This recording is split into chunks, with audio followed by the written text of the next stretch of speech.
It's episode 320 today, Dr. Julie. It is, and we are talking the beep. It's all about poop. Hang out because you're going to get some amazing information.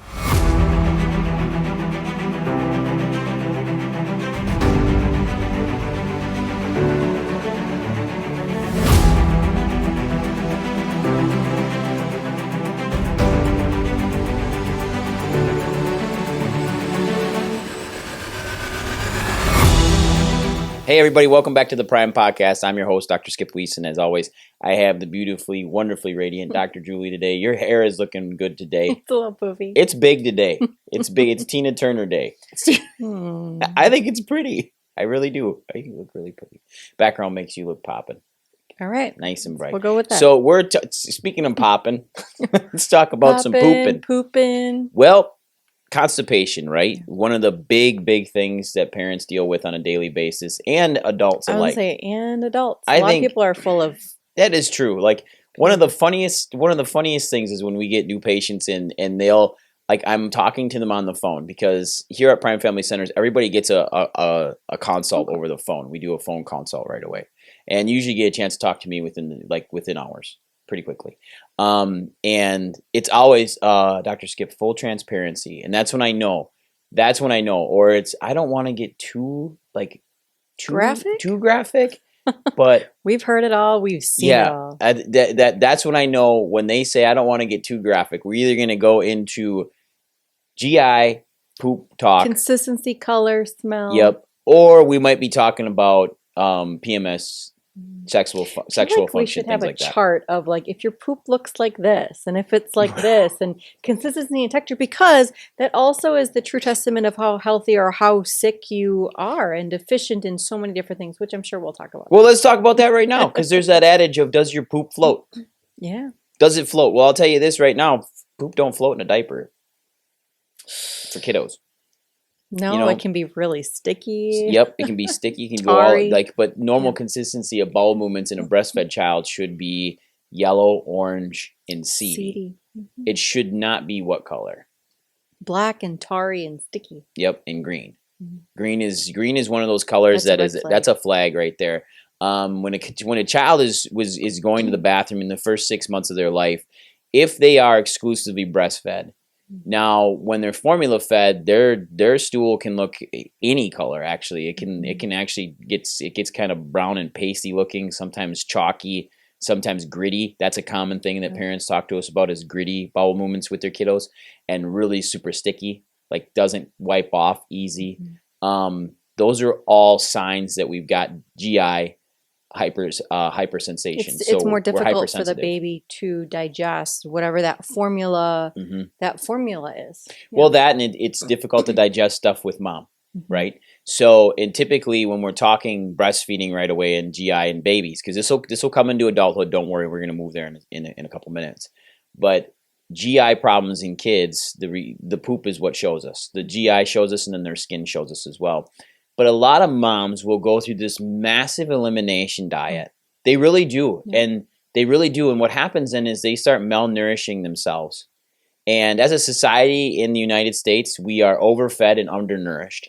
We see that a lot, that we're actually overfed, but we're actually overfed empty food. So what happens is moms are told to basically eliminate everything that's good for them. Protein, vegetables, fruits, fats, and then just go to carbs. They'll tell them, you should just be eating toast and tea and try to really, oatmeal, all of these things that actually the child will be sensitive to. They're told to eat, and then they're told to eliminate as many gassy things as possible, when really the biggest culprit to this is dairy. Dairy is one of the hardest things for a child to digest. And I know we're in Wisconsin. I get that. And there are moms that come in here and literally cry to us because they are from a family of farmers, of dairy farmers, and their kid can't digest dairy. But not all milk is the same. No, it's not. Right? So if you were on that farm, that milk, that whole milk directly from the cow is completely different than when you go to the store and you're getting that milk off of the shelf. Well, and farming practices are different too. Correct. It's fully different. If we go to, you want to call, if you're in the watch world, there's a difference between handmade, what they would call handmade singular person watches. So one person makes all of it themselves versus a massive industrialized thing. So bespoke, right? Well, I wouldn't doubt that at some point, if you really wanted to get after this, you could say that you're a bespoke farmer and your milk comes in small batches, because that's what people are looking for. And that whole adage of 60 to 100 cows on a farm, 80 getting milked, like that's what I grew up on. Like each cow was personally taken care of. Yes, we didn't hand milk. We did have milkers. But like there's a difference there in how it's all processed. That's what I'm getting at here. Long story to a really short ending. But these massive dairy farms and dairy operations, it's totally different. The milk is different. What the cow is fed is different. The genetics of the cow is different. Everything is different. It just, it comes down to processing. And whenever we look at things, whenever you can keep it the most simplistic, that's when it's usually going to be in its wholest, most purest form. Yep. And traditionally, that is what's going to be the easiest to be able to digest. Good old-fashioned whole milk with a half inch of cream on the top, all that good fat, like that's good for you. All of that taken away, that's turned into a milk replacer that we feed baby calves with, and humans shouldn't be drinking it. But that is a big culprit for babies to drink. So when moms are consuming that, putting that into their diet with everything else, or taking out all of the good foods that make them healthy, baby starts getting, honestly, they start getting breast milk that has things in it that they start getting super sensitive to. And that'll change the GI. And I think this would be really simple because like we experience it all the time, like when we travel. But outside of that, if you're listening to this and you don't have, you're like, well, I have constipation. All we're talking about is kids. This would be the same thing that if you go and you travel and you are able to eat all of the carbohydrates and the starches, the pastas, the gluten, the scary gluten thing.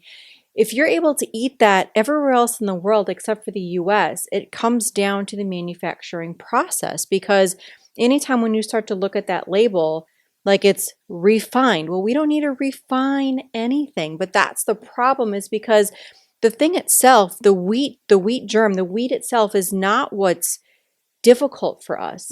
It's because within our man-made practices, we have taken that good thing, chopped it up, taken everything away, and now added in these sprinkles of all these other things to fortify it. And that's what makes it difficult to digest. Well, fortified and processing came early in the 40s because they needed to make shelf-stable bread that could be mass-produced and put in stores and sit on the shelf for a week without actually molding. And that has completely changed how everything is made, especially in your grains world. Breads, pastas, that old word that's on there all the time, enriched. Horrible thing. That is straight marketing. That means filled with crap. They had to they took out all the good stuff, and now they're going to throw in the things that they're enriching it, which, it's counterintuitive. It sounds like it's something good for you, but it's actually, that's that red flag that you want to be looking for things that aren't enriched, because as soon as we add in those other artificial things, that's what causes the constipation. That's what causes the digestive upset. And you'll get sick. So as parents, we heard this from our pediatrician, and it was so backwards. And they said, well, whatever you ate during your pregnancy, your child will be able to handle when it's out. And that's just wrong. Like that's not good advice at all for a parent. Because if you ate pretty poorly during your pregnancy, your child can't take poor nourishment outside of the womb as well.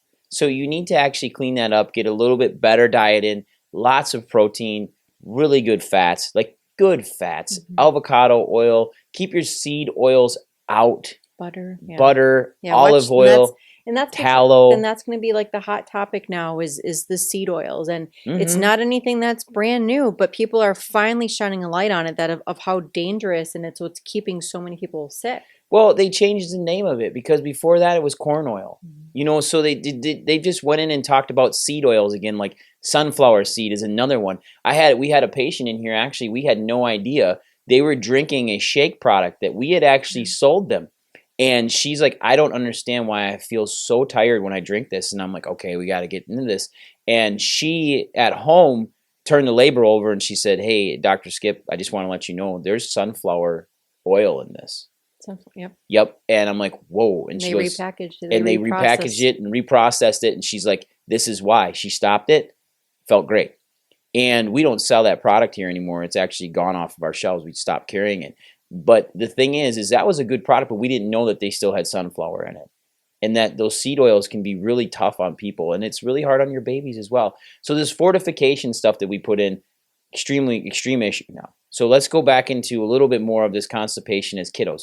Now, commonly when kids can't go to the bathroom, parents are told we need to give them some sort of high sugar substitute. So prunes, peaches, apricots, applesauce. This is all high sugary content. Yes, some of it does have good fiber in it. But what happens then is that sugar is actually what causes them to go to the bathroom and gives them diarrhea instead of actually promotes good GI movement. GI peristalsis. Good GI peristalsis. So what happens then is that the GI starts getting either overworked or underworked, and now it starts to wear itself out some. But the neurology is still trying to play a heavy role into this and to reset the system. Here's one of the things.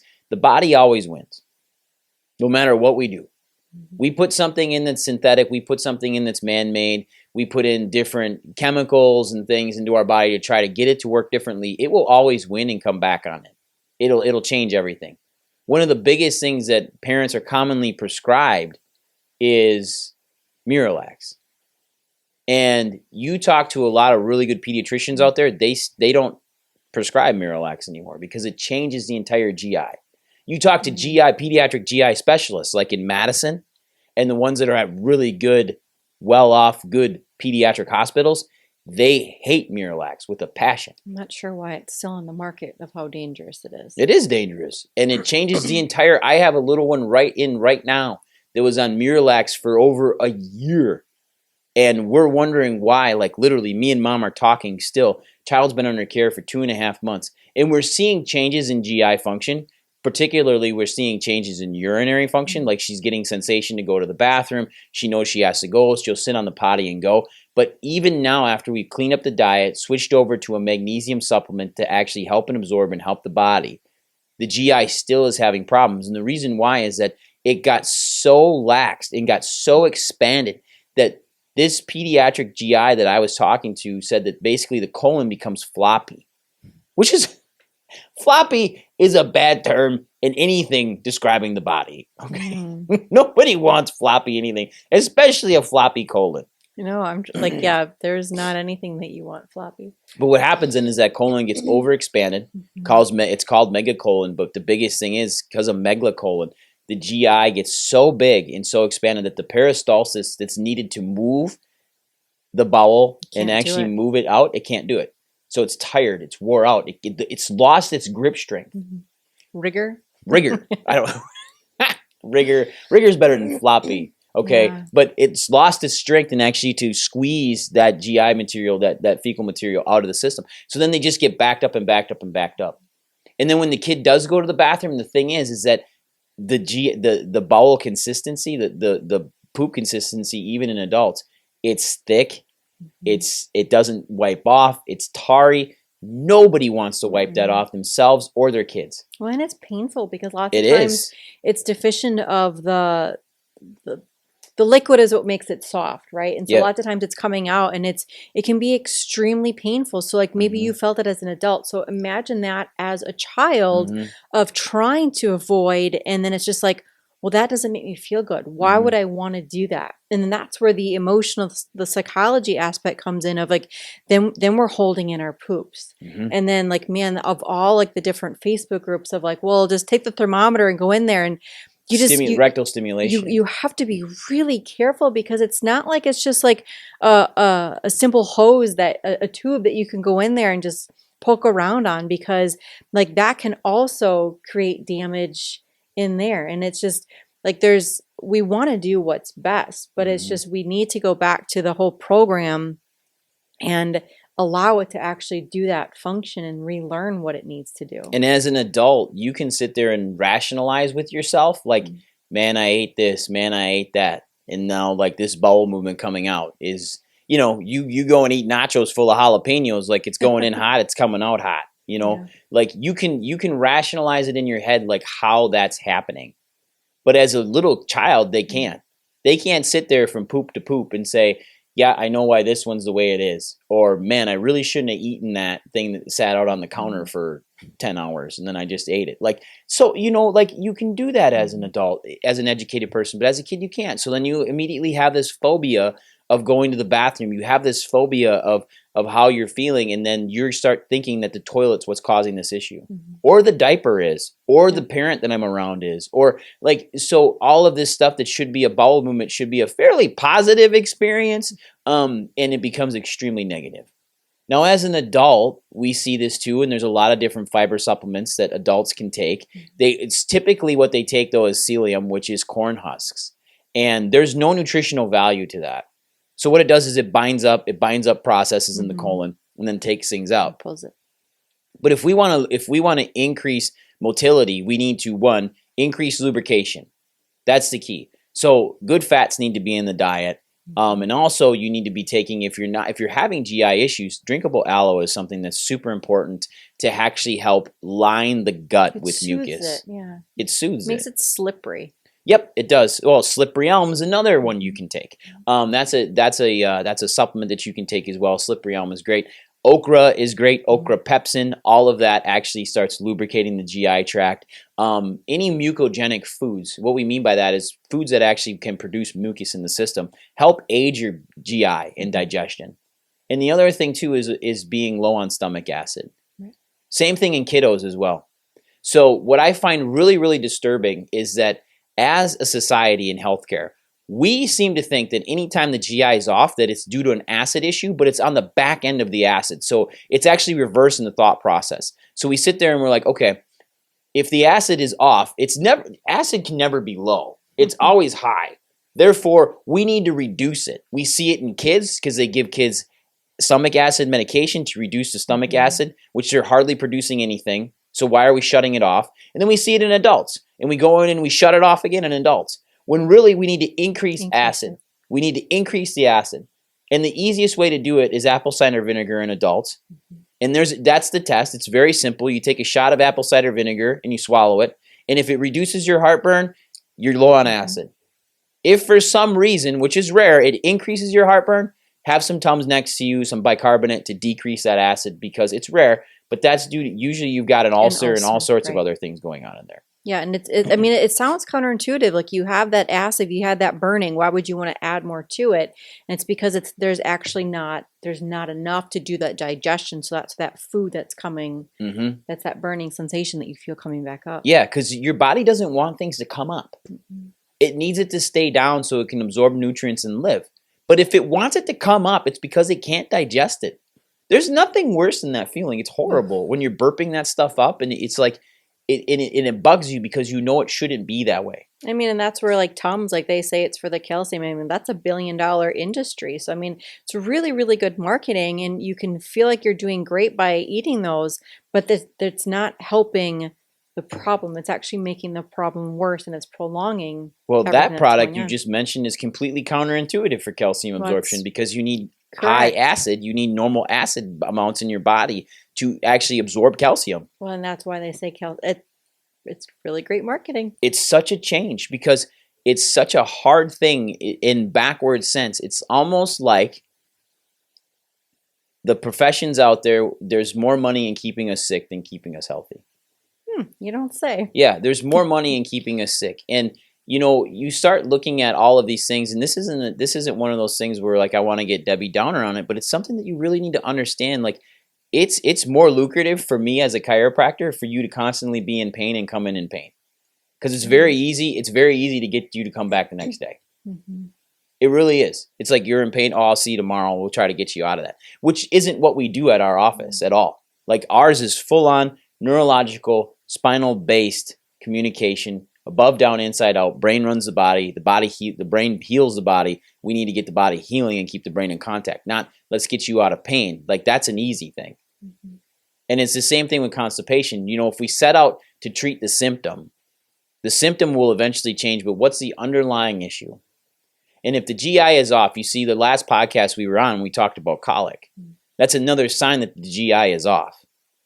And when that GI is off, that makes such a massive impact into our body and how our body's functioning. That's your lifestyle. Like if we're talking the child, like that affects the entire family. But then if you have that as a child, as a teen, as adolescent, adult, like it changes who you are. And it's just like the fear, like we've had this it's either you're going too much constipation or I'm not going at all. And it's sometimes like I'm so afraid to leave the house because I don't know what's going to happen. And if it starts, like it's this whole the turmoil of it. And people have had to quit their jobs and like it's crazy, but divorce and separation just because they can't manage and they can't live with the side effects and the symptoms. And it's just like our body's designed to heal itself. So if we can just step back and reevaluate all of the things that we're doing and start to look at whole foods and supplementation and the things that we're putting into our body, the things that are around our body, and allow the program to run itself and get situated and do exactly what it needs to do, it's amazing that it can heal.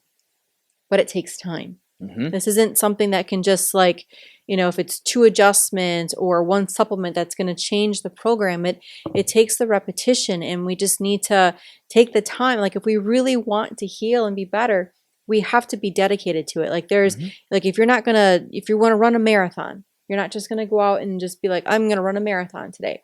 You're going to train and you're going to prep and then up until that day. So it's the same thing with being healthy. And if constipation is what we're dealing with, it's going to take some time, and we need to have a plan to be able to follow through to get to that end. Well, what do they say? That the GI is the second brain, right? That the GI is always in constant communication with your brain and giving you thoughts, giving you emotions, helping you out. And it produces so many other neurochemicals that help your brain function, and hormones. So the biggest thing, like you said, when you see relationships going down the toilet, literally, or not going down the toilet because you're not going to the bathroom, that GI is tremendously off. If you're having problems emotionally, your GI is probably a problem. And the same thing with kids. They just can't self-regulate. I think that's like magnesium lactate is one of the most sought after supplement that we talk to our patients about, because I always say like the world would be a much happier place if everybody would just take the sticks out of their butt. And that's what magnesium does, is that it makes everybody more calm. And I think like magnesium is one of those things that it's so amazing in the properties that it does, but it just makes people more calm because literally they're not full of the crap anymore and they can void it. And that's just, it's full picture, but it's just, everybody just needs more magnesium. And sometimes that's enough for some people just to be able to get better regulation. But it's such a bigger picture. Well, 200 milligrams of magnesium and up. Like that's and 200 is not the minimum. Like that 200 is the standard and up. Like that's the base and up, and that will help a lot. And make sure it's magnesium lactate, magnesium citrate that actually can absorb in your body at 93, 94, 95%. So Dr. Julie, do you have anything else to add into this amazing GI conversation? I don't think so. That you shouldn't be full of beep? Yeah, anymore.